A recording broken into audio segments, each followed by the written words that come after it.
There we go. Hi. Good morning, everyone. My name is Jenny Williamson, Executive Director of Options Save Lives. I'm here with TSM coach Jodi Green from Your Sinclair Method Coaching. How are you this morning, Jodi? I am great. How are you doing? I'm fired up today. I think I can tell. um, so before we dive in, and boy, do we have some stuff today. Um, we are hosting this on Twitch, which is where we're at live right now. And Twitch is primarily a gaming platform. So, are you now, or have you ever been a gamer? Online phone games, board games, anything? I currently am very active with phone games mainly. But my son has a Twitch and he's a Fortnite player. So Okay. he's on that. He's like so popular that he actually like makes money off of it, which is pretty impressive to me. But yes, I am certainly a gamer at heart. Now, what's your go-to phone game right now? Um, Animal Crossing Okay. and Pokemon Go. I spend a little too much time on my own Pokemon Go. I will admit that.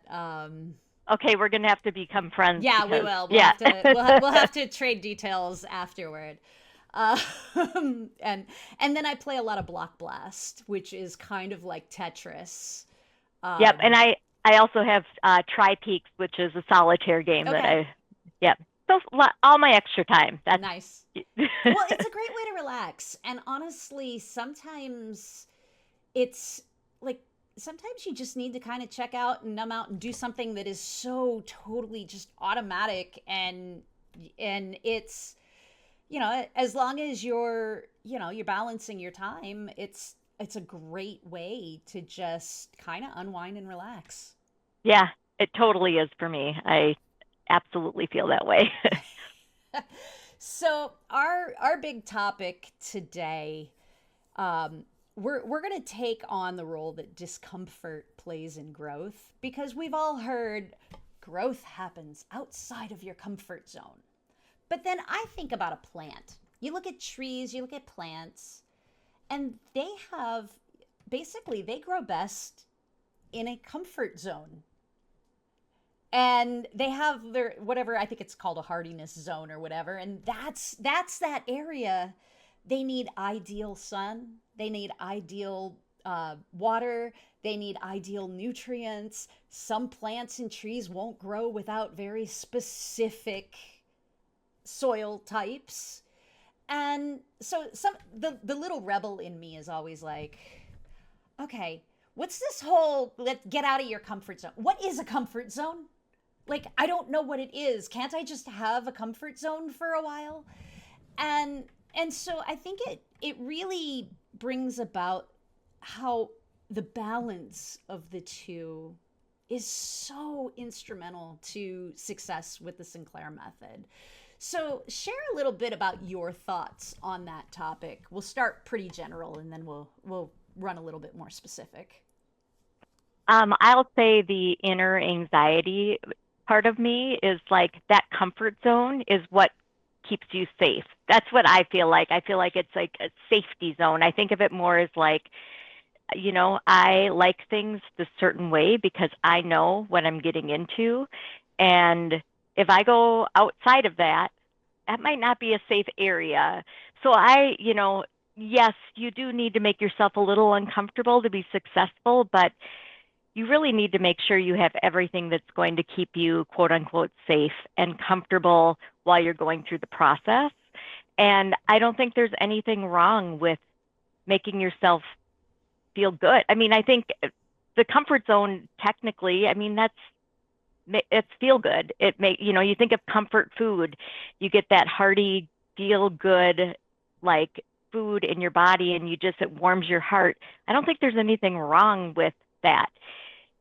Can you stay in that comfort zone forever and be successful with TSM? No, but I mean, in other aspects of your life, you certainly can. You might not go, explore everywhere, but I don't think there's anything wrong with being in that comfort zone, especially at the beginning of this process, because if do whatever you can do to set yourself up for success. And if that just means you feel nice and safe in your little nest, good for you. Feel that way. Well, and that's a pretty that like that's a wonderful point to start with is at the beginning. I mean, talk about what I mean, you've used the Sinclair method yourself. What did you even consider a safety zone before you started the Sinclair method? Gosh, I mean, I don't, I think I was like off the rails and I wasn't drinking wise. Did not, that was the one area in my life that I was not in that comfort, safe area at all. But I think with Sinclair method, it made me just feel like I can do this. The expectation of at the beginning, you just need to take this pill. Um, Consistently, right? Like that was my main goal. I had one thing to do was be compliant 100% of the time.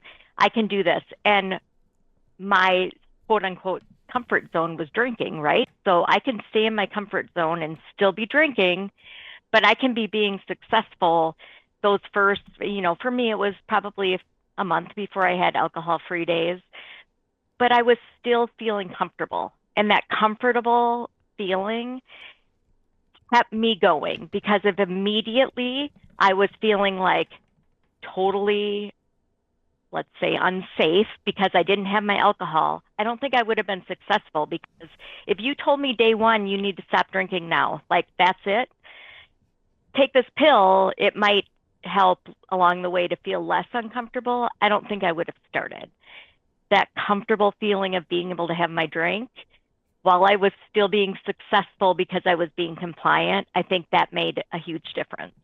So in effect, the first thing you did was to find a way to work the Sinclair method into your comfort zone. Instead of trying to step out of your comfort zone entirely to address your alcohol use, which you just said would have been an absolute failure.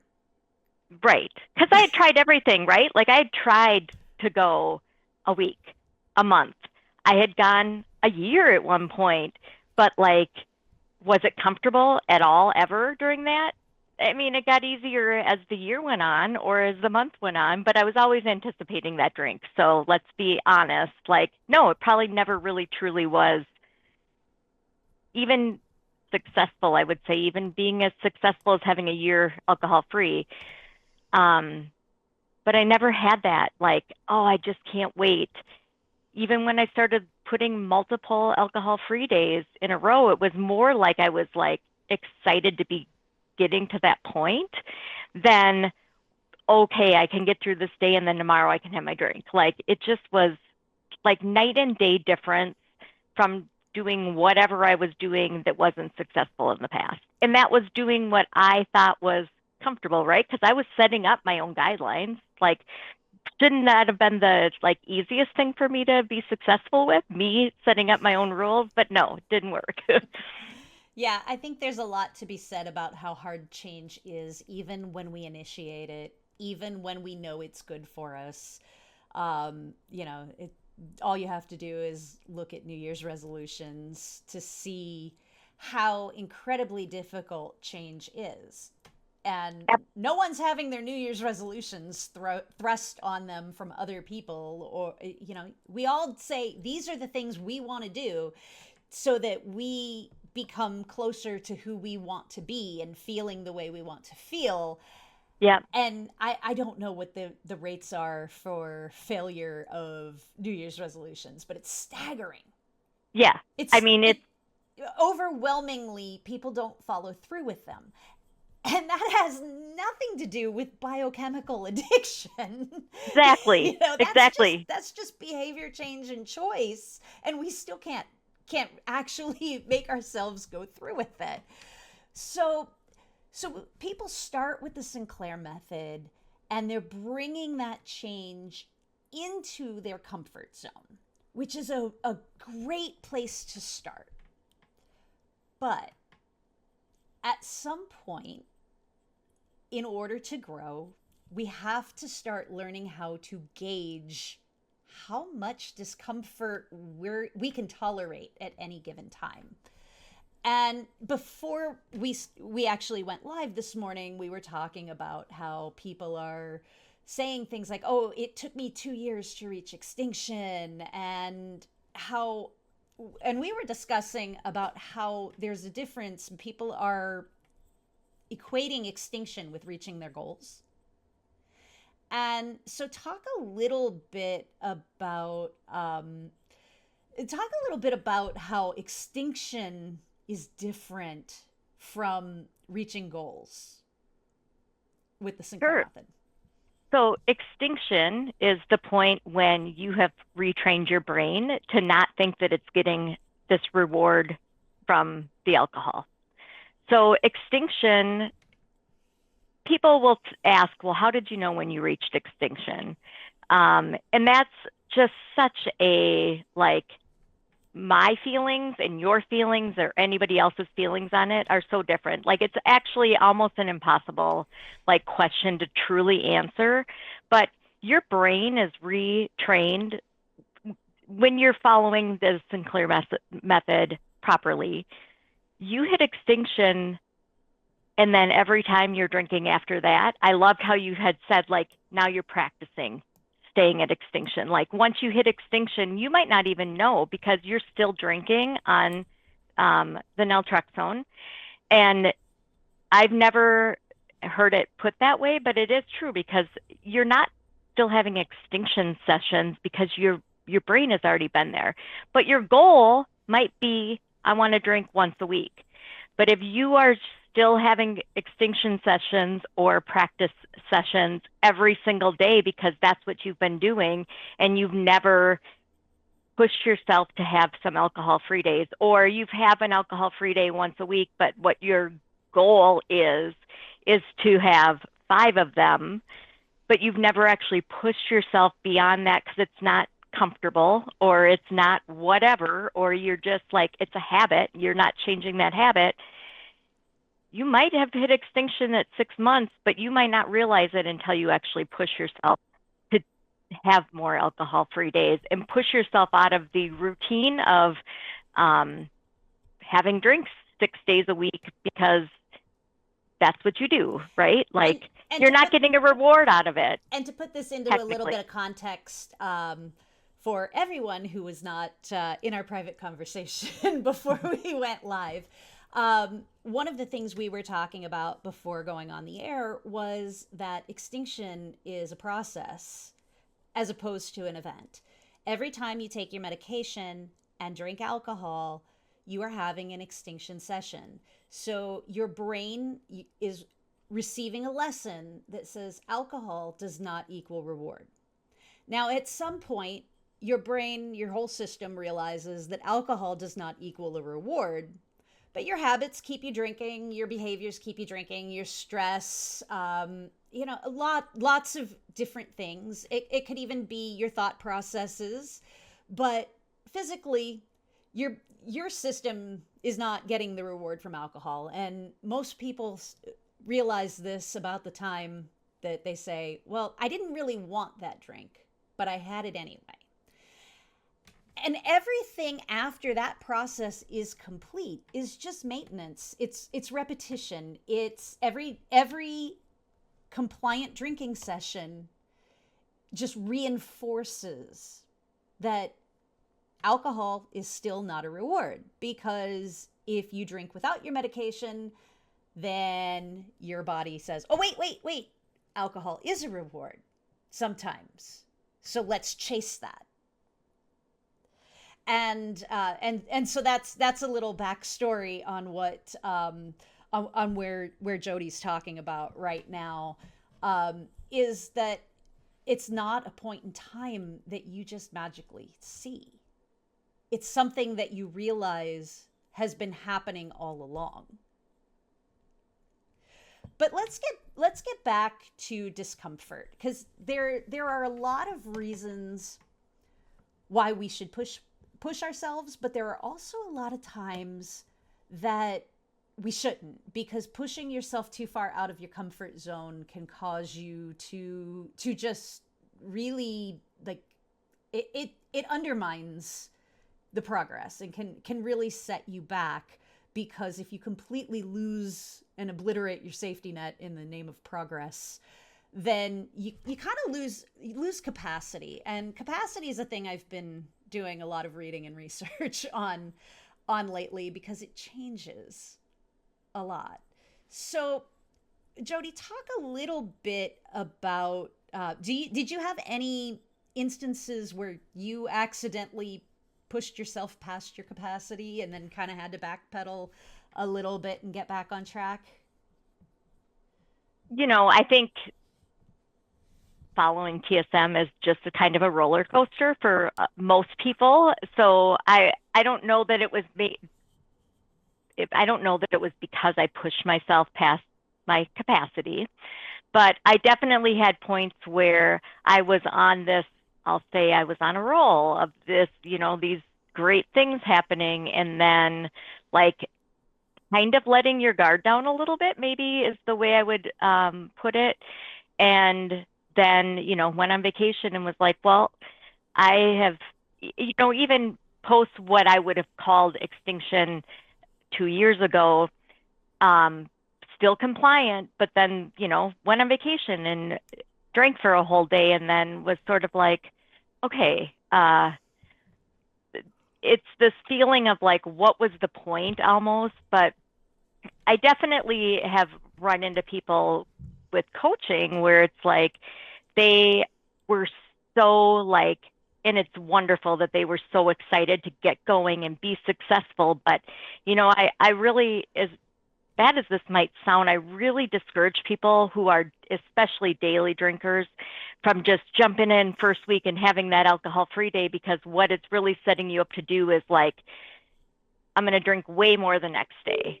And that is just counterproductive, right? So that's what I really noticed the most. And I always feel a little strange, even after, all this time coaching people, telling them, don't do it. Like, I know you're really excited, but it's really going against what the whole process is you want to have these extinction sessions at the beginning. And why throw yourself just, you're going to feel bad about it, basically, is the whole point. Is you're going to feel really bad when you've been so excited to do this, and then all of a sudden week one you're feeling like a failure, which is a whole nother story about giving yourself grace, and that's a whole other topic. But it's just now I feel like I'm kind of going off a little bit off No, topic. not really, because I. It's funny. The other day I came across an article and it said, "Are you self-aware, or are you really just self-critical?" And the whole article talked about how we're so conditioned for self-improvement, and that we have to constantly be progressing and making ourselves better, and doing more and giving more and improving more, that when someone says, so what are some of your weaknesses, you can rattle those off like nothing. And Yep. then someone says, and how about your strengths? Well,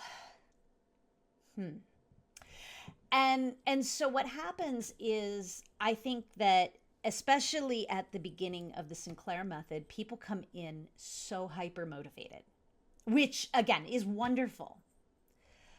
In the case of daily drinkers, I tend to give the same advice.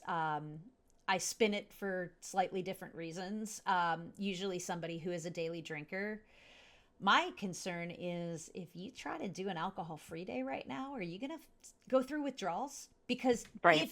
if you're still drinking at such a high level that having an alcohol-free day is going to give you withdrawals, two issues. First of all, withdrawals are dangerous. They can be. They can be very dangerous. They can be life-threatening. Mm-hmm. Number two, if your first alcohol-free day is spent in a withdrawal state, you feel horrible. Now you are unconsciously equating alcohol-free days with feeling horrible. And that is about as counterproductive as you can be. What you want is an alcohol-free day that especially if you're a daily drinker, that feels like it's only a tiny stretch, but is naturally. If you're thinking often about, am I ready for an alcohol-free day? Am I ready? Am I actually ready? Not should I have one, but am I ready? Yeah, you can give it a try. You can see Yep. how long you go, but you have to not count this as a failure. If you do start, you get to 7, 8, 9 o'clock at night, and you're like, yeah, no, I can't do this. And Um, that's the great thing is take your pill and wait an yeah, hour. Like exactly. And then, then next time you're feeling a little bit more confident, you can try. Um, it's it's a difficult thing, and this is again where, like, failure is not safe. Failure is not a feeling of comfort. Failure for some is like, if someone asked me what my greatest fear was, like, it would end up coming back to failure in some way, shape, or form. TSM is about the trying, not the succeeding most of the time. And so any learning process, and extinction is a learning process. Learning is built on failures. And that can be really uncomfortable. And yeah. so what happens is, like, I see people who have great motivation, and then that motivation starts to wear off a little, and they feel like that's a failure, first of all. And it's like, okay, if someone is hyper motivated all of the time, we pathologize this. We call them obsessive. So so we're not built for constant hyper motivation for any one thing. And so you can't expect that. And that's something I think, have you dealt with any clients, or even yourself, where it's very uncomfortable to have that initial drop off in motivation? Oh, absolutely. Because that's the fear of it's not working. I mean, I think that's what most people think. Okay, if I'm not super motivated right now, that means it's not working and it's not going to work. Because I think that's an underlying fear for 90% of the people who follow TSM is that I'm going to be in that small percentage that it doesn't work. And you're constantly looking for signs that it's not working. So absolutely, that's, I would say that's totally on. Yeah, and so that's the first phase of discomfort, is that people have to get through, is that you can't stay hyper motivated. It's not all about motivation. The Sinclair method works because of consistency and repetition. We were talking about, I put it kind of in baseball terms. If you've got you got a major league hitter, they're taking batting practice all through their career. And just because they hit a home run once does not mean they're going to step up to the plate every single time and hit a home run. The best sluggers in the world failed at their jobs at bats more than 50% of the time. And yet they were great. And so that's a lot of, again, batting is a learning process. It's about repetition. It's about making all of the different things work. And so motivation is only one thing that goes into the Sinclair method. So when motivation starts to wane, it's the repetition that starts to take over. But after that first, 3 6 months, where the extinction process is really just teaching the body alcohol doesn't equal reward, that's when the real work starts. So talk a little bit about how trying to implement some changes in how you work with the Sinclair method as opposed to against the medication. Talk about some of the ways that can be a little uncomfortable and how to work around that discomfort. Well, I think the first thing is let's just let's not even go to alcohol-free days. Let's go to just lowering your drink count maybe in a day.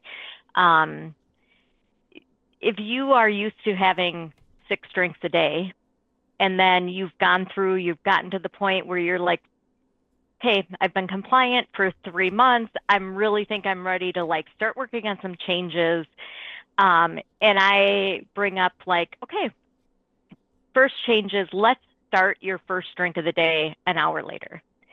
That hour can seem an hour can seem like a day when you're waiting for that first drink if you are still really wanting it. Even if your brain's not going to get that reward, whatever it is, but you're still wanting that drink, that can seem very, very difficult.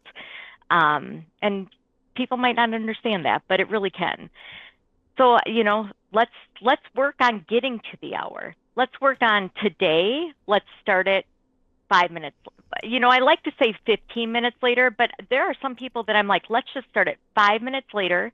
Tomorrow, if you feel like you can do 10 minutes, and finally your end goal is getting to that hour, and it might take some people a week. They're great. It might take some people a month, but you're moving to get to that goal, which doesn't necessarily mean your end goal, right? Like it's just your goal for right now, your first goal. Or let's make that first drink take an hour to drink. That was huge for me. Like, are you kidding me? Like my first drink was gone in 15 minutes probably. And the first time I worked on that, I made it to like 35 minutes, but then that second day I was able to make it an hour and that felt huge. But I know there are people that I work with where it's like, let's just make the first drink last 30 minutes for a week. And then let's work on 45 minutes the next week. But there's all these little things that you can do to take away the discomfort, but still end up at the goal. Just might not take day one, right? Just like you don't want to have an alcohol-free day one. You work up to that.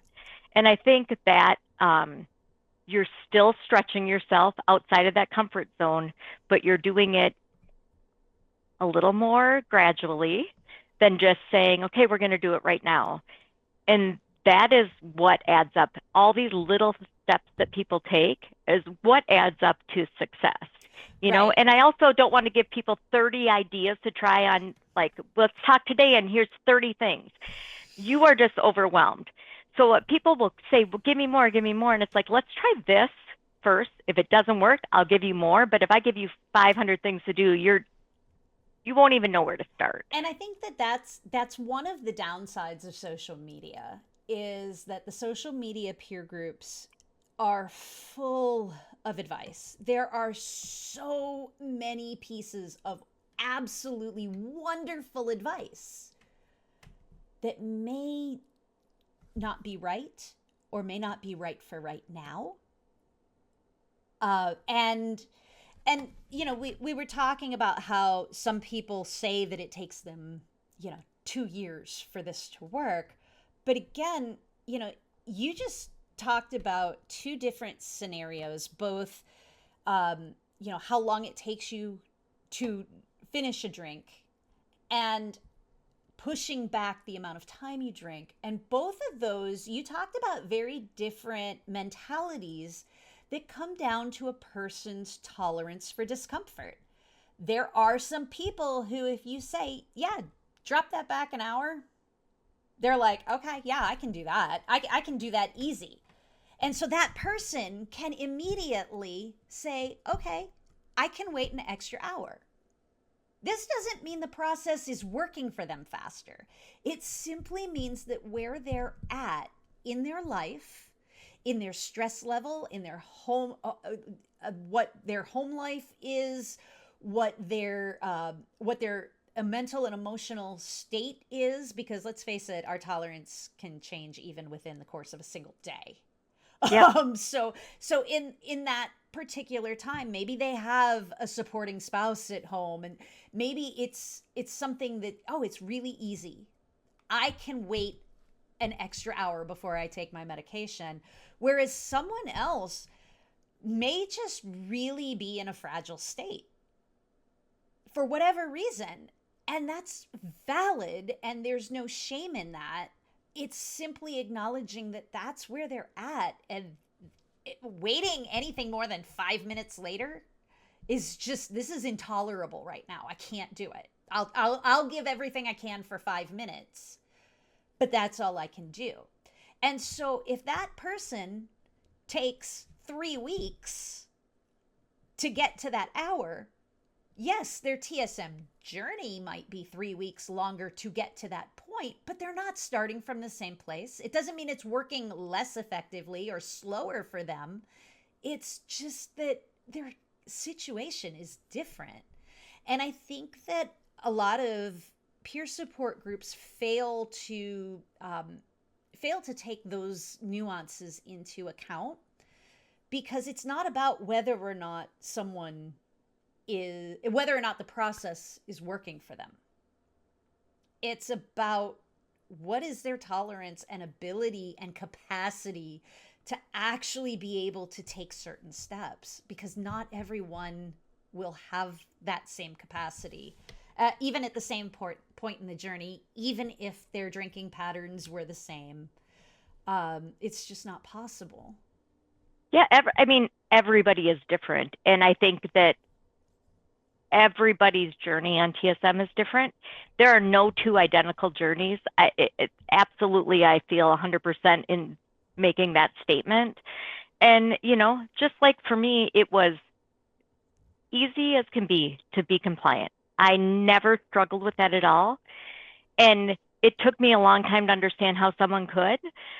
Really, when I was at the beginning, I don't want to say that now. I totally I get that. But that doesn't mean that my journey was any faster than somebody who struggled at the beginning, because I struggled with other things maybe throughout my journey that they didn't. Maybe they were just really quick with other things, and it's like it all is just, we're all different. We all think differently. We all behave differently. And it's not a cookie cutter process And at on the all. surface, your journey may have appeared faster than someone else, but that doesn't actually mean that it was, because it's literally a snapshot in time. And as anyone who's been watching these knows, I'm in the process of writing a book, TSM in the Wild, and it's about how to apply the practicalities and nuances of the Sinclair method as opposed to the strict interpretation of the science, because the rats didn't have a choice whether or not they took their medication. That was 100% forced compliance. Yep. They didn't have to worry whether or not they were out and didn't have their pill. And also science, they set up a lot of exclusionary guardrails when you do science. It's very controlled, and self-selecting human beings who want to better their life is anything but controlled. And one of the newest sections that I've decided to add is questioning whether or not the concept of a fast responder and a slow responder is helpful anymore, because I think that, again, first of all, the comparison is never leading people down the right road. But also, I think it's starting to provide false expectations for people who are either labeled or self-identify as fast responders, and can be incredibly discouraging to people, in that slow responder category, but also I think that it can keep people in the slow responder category from putting in select amounts of effort because they feel resigned to the fact that this is just going to take them 2 years to do. And so after 2 years, it's going to magically happen without any input. So initially you like you would have fallen in that fast responder. But talk about how it that really wasn't fast after all. Yeah, I mean, I think I kind of touched on it at the beginning, right? Like, and you really put that in my head when we were talking at the before we got on this call today. Everybody, if the medication's going to work, right? Like, you might be in that percentage where it doesn't work. Let's leave that out, okay, of this. But you're retraining your brain. Everybody's brain who is successful on TSM, if you're being compliant, you're going to get to the point where you hit extinction because your brain is not getting that reward. Now, what you do after that, are you going to change your habits and stop at, like, let's say you were a daily drinker for 6 months on TSM and your brain has been retrained, you're not getting that benefit anymore. You've hit extinction. Now, what are you going to do from here? Are you going to continue to drink like you've been drinking all along, or are you going to make the changes to get to what your goal is? Because then your goal isn't necessarily what is extinction. I used to think of extinction as whatever your end goal was. That's not extinction. That's what you work on after your brain has hit extinction to get to what that goal is. So I think really now when I'm looking back at it, everybody's probably hit extinction probably around the same time. It's what they do after they hit extinction that is taking longer. So if you hit extinction and your brain is retrained and immediately you're like, okay, I just don't want to drink anymore because I don't get that reward and I'm done, that would have probably been what the fast responder scenario looked like in books and everything. And then the people who hit extinction in their brain but continue to struggle to put alcohol-free days in to their schedule or continue to drink like they were even though they're not getting a reward because they're just used to drinking a bottle of wine every single day, they've still hit extinction. They're just not doing the work to get to what their end goal is. And I don't want to say they're not doing the work because that makes it seem like they're lazy, but they are not going the extra step to obtain their goal, to reach their goal. I think that kind of explains what you were asking maybe a little bit. Like, you need to push yourself. Once your brain is retrained, now you need to start pushing yourself to have the alcohol-free days, linking them together, getting to, some people say once you can do 5 days in a row, like that's like this huge goal. Whatever it is that your end game is, you have to do, the medication has done its part now. You need to keep with the medication, but now you need to do the work to get to what your goal is. And that requires pushing yourself. That requires not just staying in this homeostasis of this is what I do every single day. It requires like making changes, changing those habits. And it should be a lot easier once you're ready to make the changes because your brain isn't desiring it. And I think this is why we see a lot of people come to the Your Sinclair Method coaching program after they've been on the Sinclair Method for a while. And I don't know how it is for you with your repeat clients, but I know I've talked to some other coaches and it kind of follows along with what I've seen as well, is I generally see people when they come in and they've been doing this for a while, they don't feel like they're trying hard enough, but they're trying 1,000 different things all at the same time, and it's overwhelming. So they're not trying just one thing to make it stick. they don't know what the right thing is for them. And, and through talking it out with them, we can discover what is actually going to be that one thing for them to work on first. Like, what does sound like it matches with what their schedule is, what their drinking pattern is, what their thought processes are. Some people are highly motivated by positivity. Some are by, hey, this, try to, set this, help. Do you think this is a good goal for capping how many this week? And some people just really have to look inward more often. But what happens is that once people can start having a guide, not even through the process itself, but in how to make those small, sustainable changes. Suddenly, they see one thing that they've made, that they've done, that is super easy. A lot of times they didn't even think about it. And now they're off to the races again. Yep. So you're seeing that too? Absolutely. That, and the other thing is unrealistic expectations. I had someone I met with them and everything looked amazing. I'm like, why are you even, like, honestly, like, what do you need from me? You are fantastic.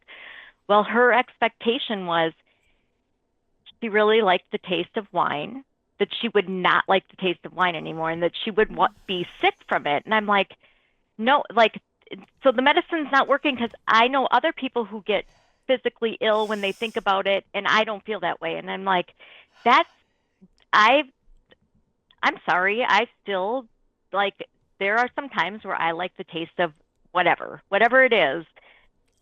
That's not what it takes away. And it does. And some people might get nauseous from alcohol because of whatever, their brain retrained that for that. But her expectation was she was just not going to like it anymore. So, but it is for sure. It's like that you get the, like, oh, what are they? Decision paralysis, where it's just like, I've got so many things. What do I do? So I'm going to do nothing, because I can't 5 things at once. It's not making a difference, so nothing's going to make a difference, or, Yeah. So definitely. And that's the tools that we can offer people, really. I mean, to go back to the example of somebody expecting their wine to start tasting horrible, I've heard so many people over the years who actually enjoy their wine that much more because now they can drink it without regret. The taste of regret is gone. And so, so the wine, knowing that they can simply pour one glass of wine and just enjoy it and sip it, and that's it. People are like, I love just drinking my one glass of wine now because it tastes better because I can take the time to taste it. That, and you're not buying the box of wine that's like $20. Like, I will buy a very expensive bottle of wine once or twice a year. And, am I wasting most of it? Because if it's over the course of 4 days, it doesn't taste good. But that first glass, it's like, I'm enjoying something that tastes really good, and I'm not regretful thinking, what am I going to do? It's just, oh God, where is this changes going to everything. Lead? Exactly. Because how many times did I pour a glass of wine thinking, this time it's just one, and it was never. But that's what it gives you. It gives you this gift of, like, you're supposed to enjoy life and things in life. And that's part of why, and I'm going off on a little tangent, I didn't think of myself as ever being able to be someone who was completely abstinent, because that was something I really enjoyed. And I wished that I could enjoy it like, quote unquote, normal people. And now I can. Yeah. Because I don't have that fear of, because I'm going off the rails, because that's what would have happened. The wonderful thing about these live streams is tangents usually take us down great roads. And so, but it's a great example of how someone has an expectation set in their mind, and because they haven't reached that expectation, they don't think it's working for them. I can't even count the number of people over the last 12 plus years that have said, this isn't working for me. Okay, let's talk about this. What were you doing? And I'm talking people who cut down 50% in the first month saying, this isn't working for me. And I was like, whoa, hold on. And a lot of it is false expectations, and coaches are great for helping realign expectations, because I mean, I have two groups of people that generally come to me. I'm getting people right at the beginning of their journey, which I love, because getting someone started on the right foot and setting that communication up so that if they need assistance down the line, they know they've already got a solid set of information that they can obtain. And I'm getting people who they're frustrated because they don't think it's working, and they're actually doing marvelous. I've yet to have someone come to me who has been doing this for more than 6 months that isn't actually doing wonderfully, and they're ready to give up because they don't think it's working, because all they're listening to are the stories of the supposed rapid responders that I took this and immediately I'm throwing out my drink. And so setting those expectations is great. But a lot of times I find myself saying, okay, let's step back. Let's look at this outside the context of alcohol. For instance, I don't really feel like finishing this glass of wine, but I don't want to throw it away. Okay, so let's look at why you don't want to throw it away. Is it about the alcohol, or have you been taught not to waste things? Because because that's what I grew up in. I grew up at the time where everybody was starving over in Ethiopia, and you better eat every last bite on your plate because you're not throwing away food, because other people are starving. So you've got to eat it. So if you've come from that mentality of do not waste anything for any reason, this doesn't even have anything to do with the alcohol at this point. So don't sit there and say the Sinclair method isn't working for you because you decide to finish it instead of throwing it away. And this is really common. It's really common. There might be other reasons why you're having a hard time tossing that wine out. I mean, you mentioned it might be wasteful because I'm throwing some of it down. And you've learned to be okay with the discomfort of wasting some wine, where other people might, that might be part of their core identity from growing up. This has nothing to do with addiction. It has nothing to do with the alcohol itself. It could be, chocolate milk. You're not going to throw it away. Yep. Because you are so conditioned that wasting anything is there's something wrong, and that it's bad. And so one person might have no discomfort about tossing it down the drain. Some have to kind of work through that and say, okay, how do I deal with this discomfort? And then say, okay, so which is more discomforting? The knowledge that I'm drinking alcohol I don't want, or the knowledge that I am throwing away alcohol that I do not want to drink? And on the surface, it sounds like it's something that should be so easy.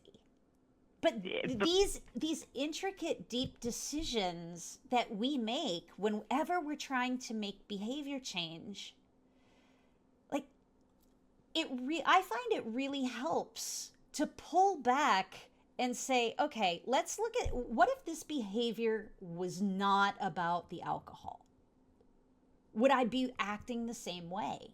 And if the answer is yes, that's absolutely phenomenal, because now you've got something else that, I mean, I'm constantly sending my clients articles when I'm like, hey, I thought I saw this and I know how it resonated with me. Here, I thought you might like to read this.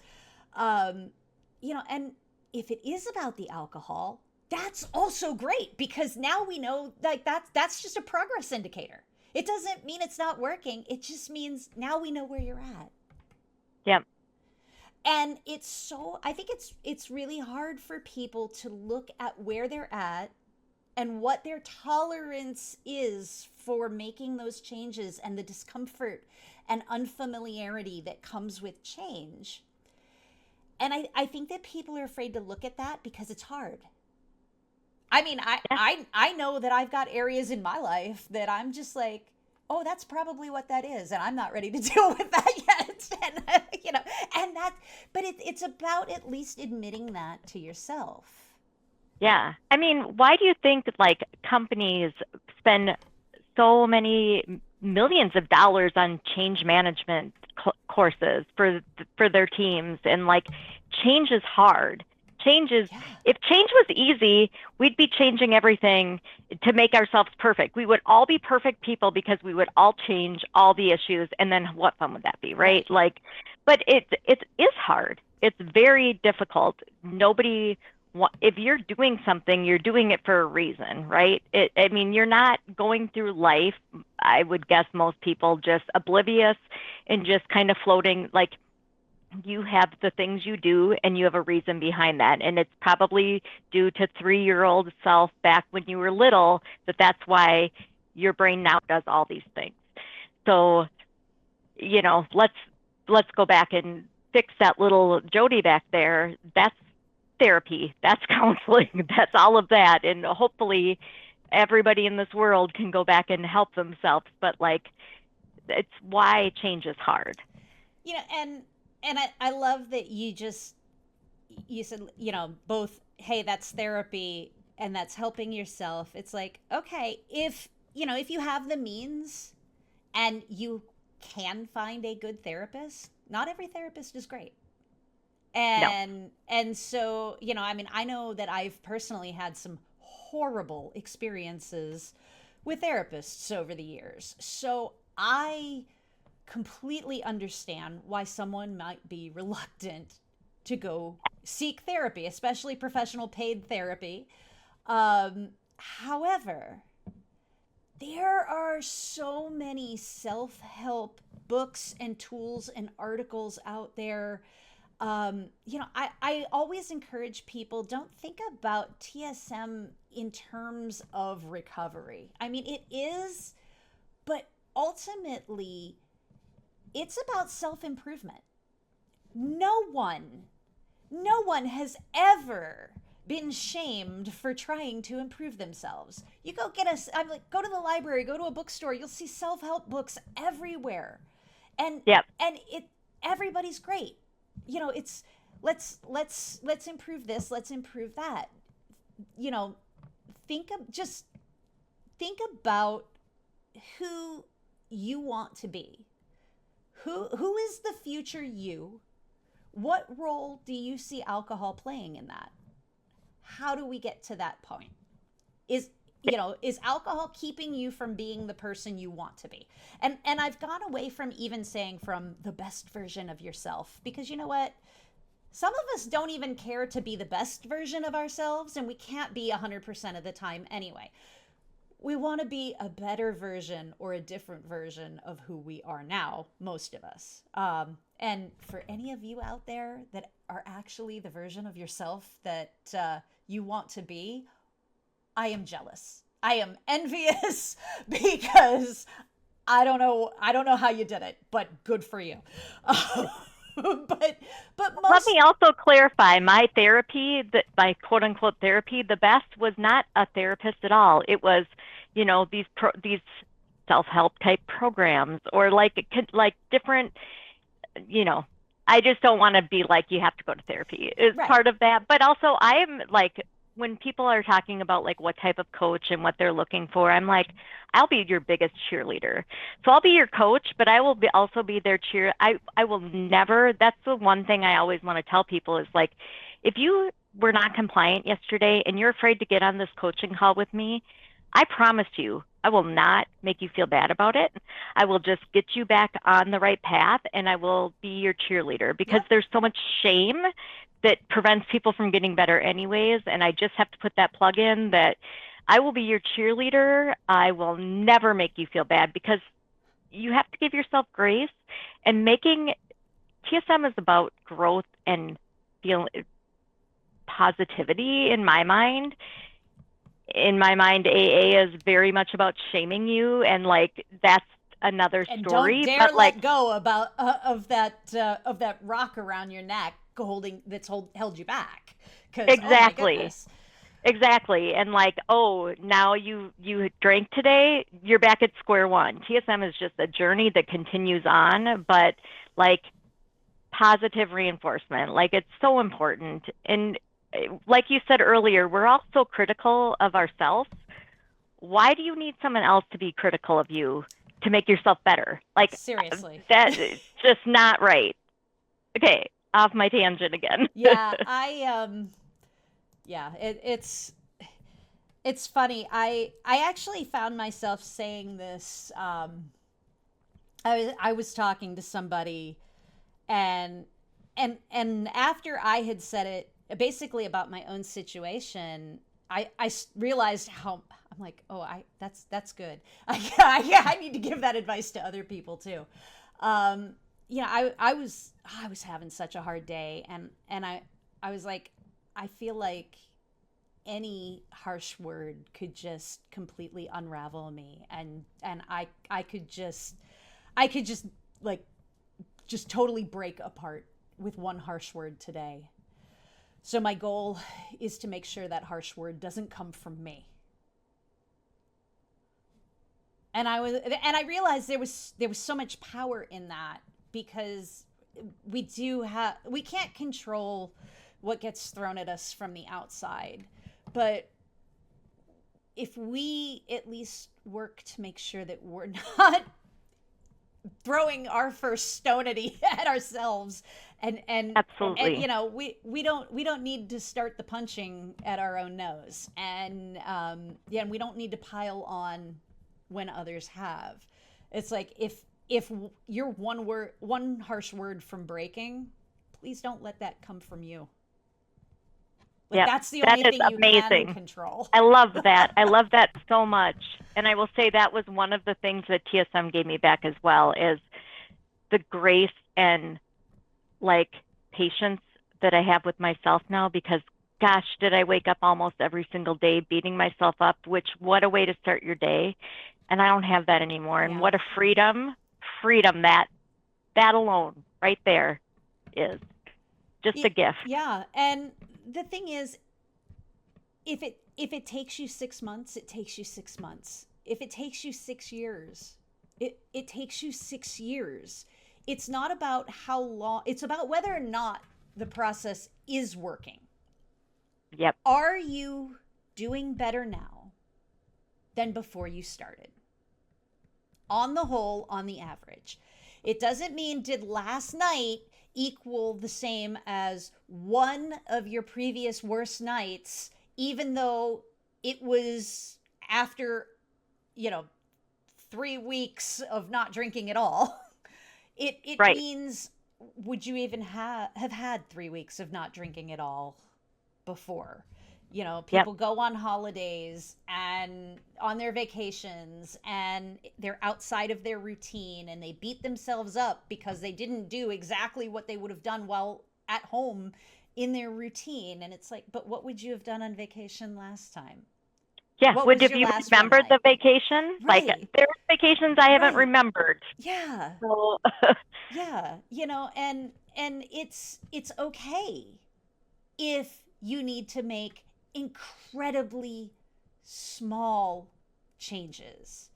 It's okay if after making a series of changes, you need to just kind of stay stable for a while before you make more. yep. Recognize, though, that these are personal choices, not a reflection of how the method is working for you.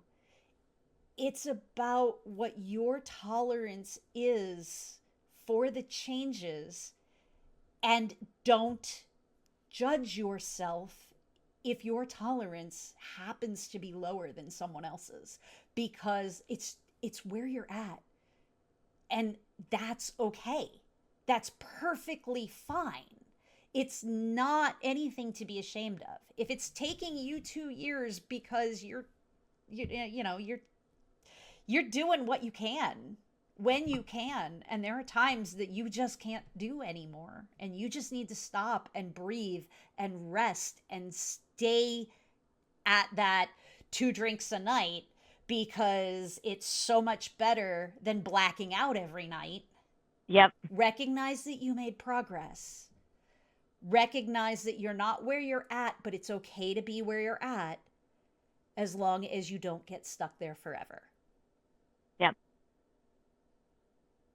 Any last words before we sign off? No, I've just really thoroughly enjoyed this. It was great. I hope to do this again. This was wonderful. I Excellent. really appreciate you taking the time to do this, and hopefully we've helped some people And feel a little bit better at least. I appreciate you being our guest this month, and we'll see who our lucky next victim is for July. See if we can get anybody to commit early. And with that, we're going to go ahead and end the stream. Thanks for being here, everybody. Thank you, guys.